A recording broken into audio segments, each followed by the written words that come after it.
How many of you in here donate to charity? Wow. How many of you look closely at where your donation is going? How many of you are disappointed when you find that part of your donation goes to somebody's salary or to fundraising costs? I think you're going to relate to this story. So a couple of months ago, I was visiting my godparents in Germany, two of the most generous people I've ever met in my life. And my godfather was telling me the story of a man who came to his door, a face-to-face fundraiser, as they're called, asking him to become a regular donor to an international organization. And the person was very convincing, and so my godfather agreed to become a donor. And about a year later, he was reading the German newspaper, and inside there was an article. And the article explained that face-to-face fundraisers, like the one that had come to his door, were actually paid staff of organizations. And he was so disappointed because he really thought that the person that had come to his door was doing it out of conviction, was doing it on his own free time. He was so disappointed that the next day he called the organization to stop his donation. And this story really struck a chord with me because I realized this is not unique to Germany. Exactly the same thing would happen here in Spain or in the UK or in the US. So it got me thinking, where does this perception of the nonprofit sector come from? And if you think about it, nonprofits traditionally have a series of characteristics. One, they're voluntary-based. Even in the times of Plato, 387 BC, Plato's Academy was formed, a group of volunteers working together to help their community. Two, religious altruistic figures, regardless of the religion, Hinduism, Islam, Christianity, the Mother Teresa figure, the one that leaves everything behind to go and help others. The concept of handouts, surplus food, surplus clothing being handed out to the needy. And in this model, there's very little room for administrative costs.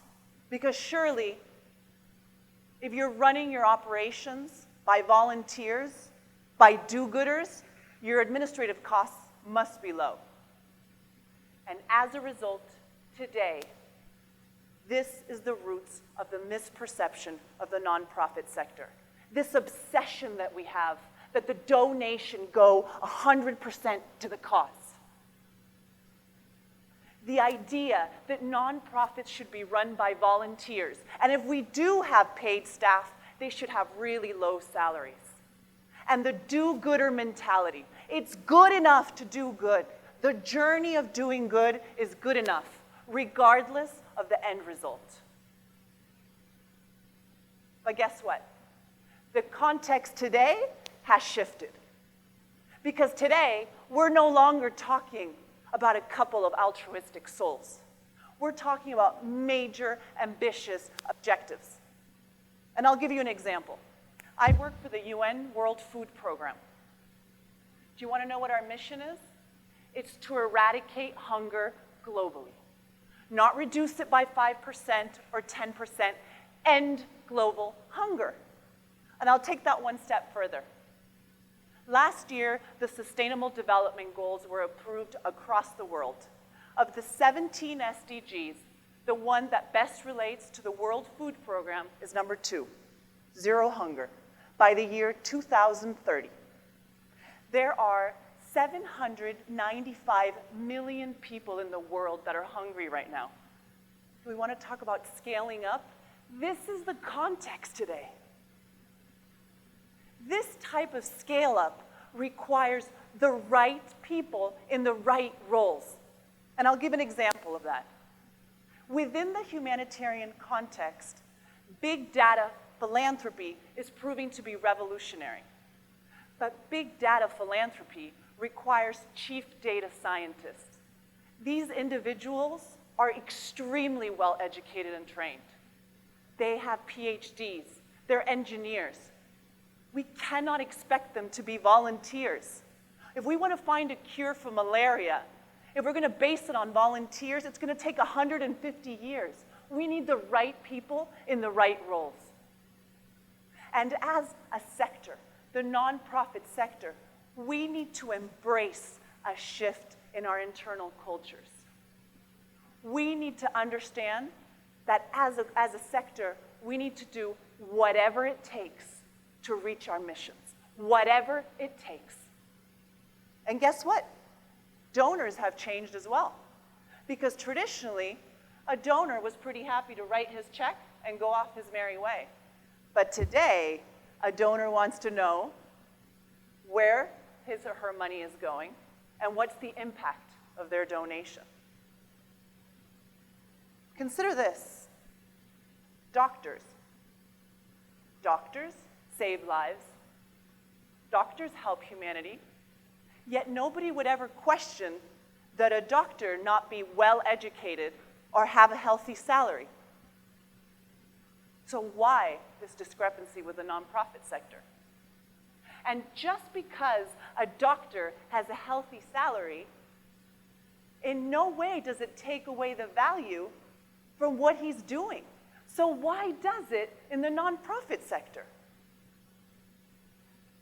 In order to accomplish these objectives, in order to scale up to the needs of today, the nonprofit sector must be able to invest. Invest in people, in professionals, in the right people, in the right roles. Invest in healthy, competitive salaries. Do you know one of the sad truths about the nonprofit sector? Is that as people grow older and decide for themselves that they want to raise families, they leave the nonprofit sector because it's not compatible.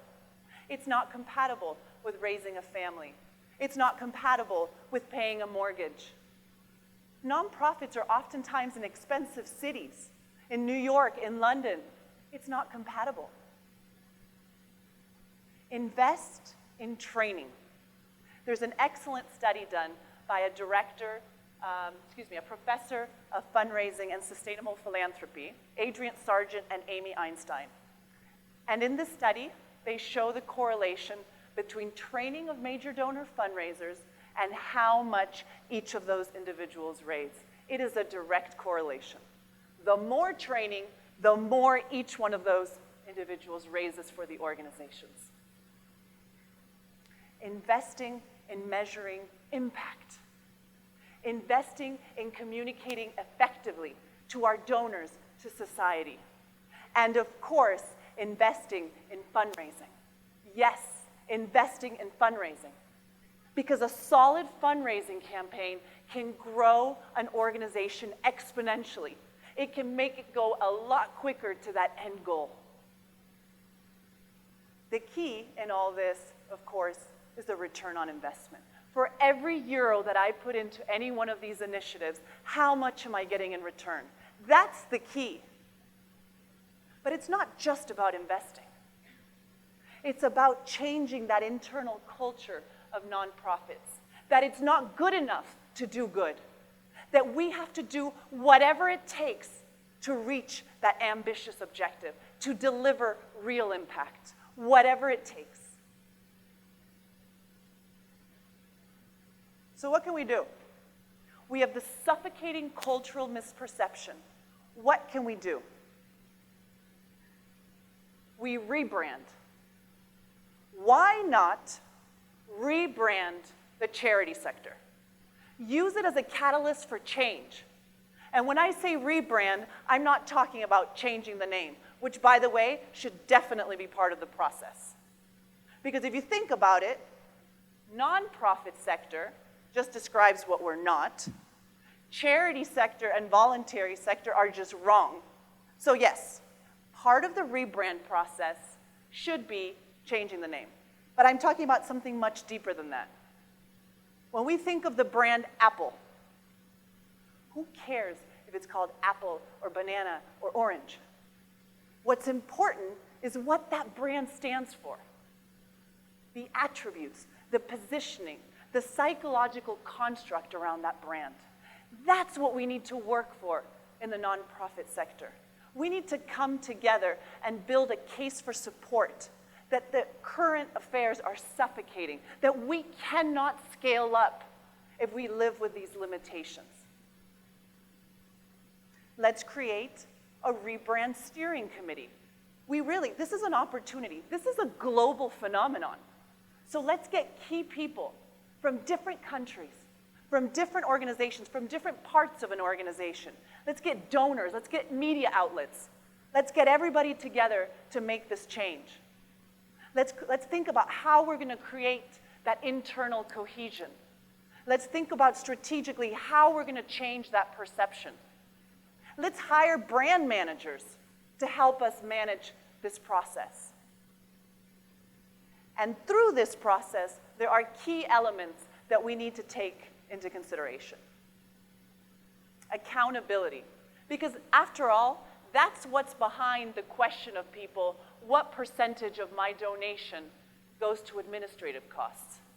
Accountability. And what I'm saying is absolutely nonprofits need to be held accountable, but we just have to change the indicators. It's not about what percentage of income goes to administrative costs. It's what's the return on investment. What are the impact indicators that we're going to use? Shift the indicators that we're using to measure nonprofits' accountability. Communication.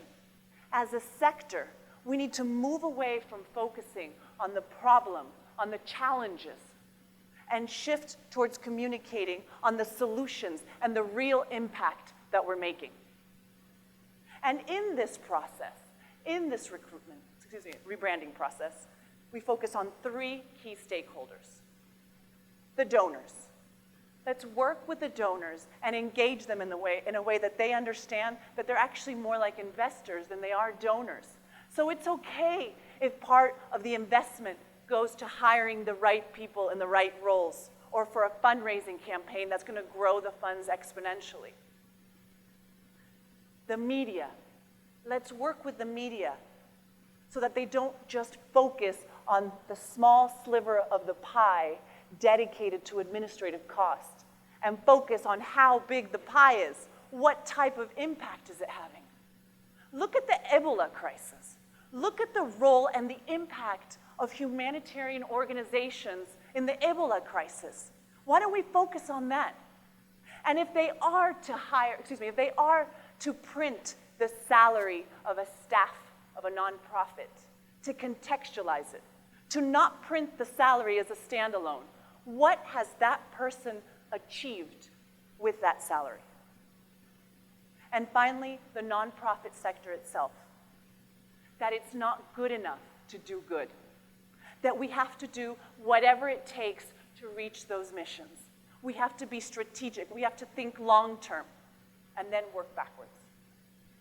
And once the rebrand process is complete, we present it at the World Economic Forum. So members of the audience, whether you're a donor or a journalist or a skeptic, whatever you are, please join the rebranding of the charity sector movement. I sometimes think, if I was to have that conversation again with my godparents, what would I say? And I think what I would say is this, that I agree with them. That doing good, that being a good person is one of the most important things that a human can do. But I tell you what, my God, if I could end world hunger in the lifetime of my children, as a mother, I cannot think of a better legacy to leave them with. Thank you.